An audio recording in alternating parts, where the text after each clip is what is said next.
একটা পশুতে এরকমভাবে অত্যাচার করতে পারে না। এবং আমি চাই এর একটা সুবিচার, যাতে শুধু এই না, প্রত্যেক বাচ্চাদের মুখে একই বক্তব্য, আমি অশোক ছাড়ে ক্লাস করব না।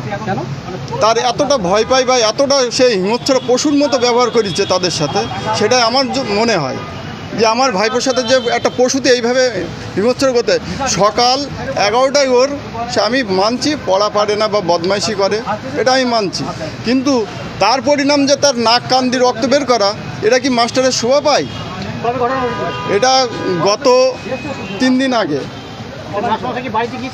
মাস্টারমশাই, আমি স্কুলে শোনামাত্র হচ্ছে পরের দিন আর সে টাইম ছিল না, আমি ভাইপো নিয়ে ডাক্তারে দেখানোর জন্য ব্যস্ত ছিলাম এবং তার তো সুস্থ করতে হবে, এটাই মেন ব্যাপার। তারপরে উনি আমার কাছে ফোন করেছিল, আমি ওই দিন সন্ধ্যার দিকে, না আমি করেছিলাম ফোনটা, যে ওনার একজন নাম্বার নিয়ে আমি ফোন করেছিলাম, তো বলছে তোমাদের জন্য ছেলেপিলি মানুষ হবে না, এই হচ্ছে তার বক্তব্য, বলি কেটে দিলে। আমি একটু রাসমাস করে দিয়েছিলাম, যাই হোক। এবার সেখান থেকে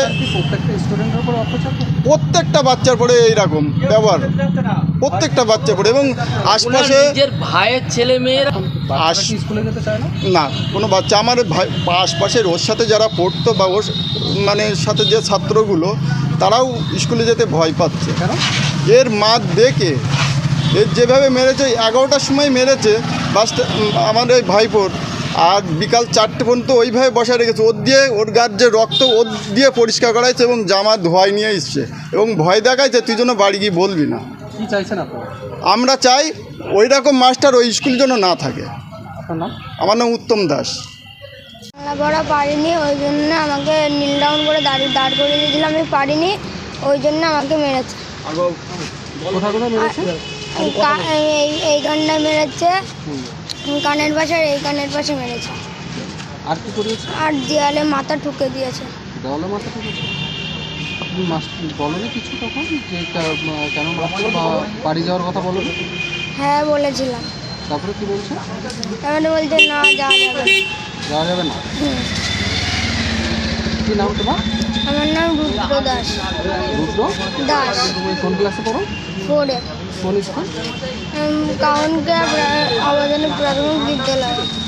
আমার ছেলেই, আমার অশোক মাস্টার বলে এক স্যার, আমার ছেলে কান পাটে মেরে ফাটিয়ে দিয়েছে এবং বরং তারপরে তার ওই মাঠে যে কাগজপত্র সেগুলো মানে কুড়িয়েছে, তারপরে গায়ে কান ফেটে যে রক্ত পড়েছিল, পড়ার পর সেই জামা বললো যে ওই কল থেকে ধুয়ে নিয়ে আসতে, তারপরে ও বলছে আমি বাড়ি আসবো, তাও আমার ছেলেকে ছাড়েনি এবং ও ওনার ভয় দেখিয়েছে যে বাড়িতে কারোর সাথে বললে আরও মারধর দেবে, এই হচ্ছে ব্যাপার। তা ও ছেলে এই হচ্ছে, তাই এর আমার মানে সুবিচার চাই।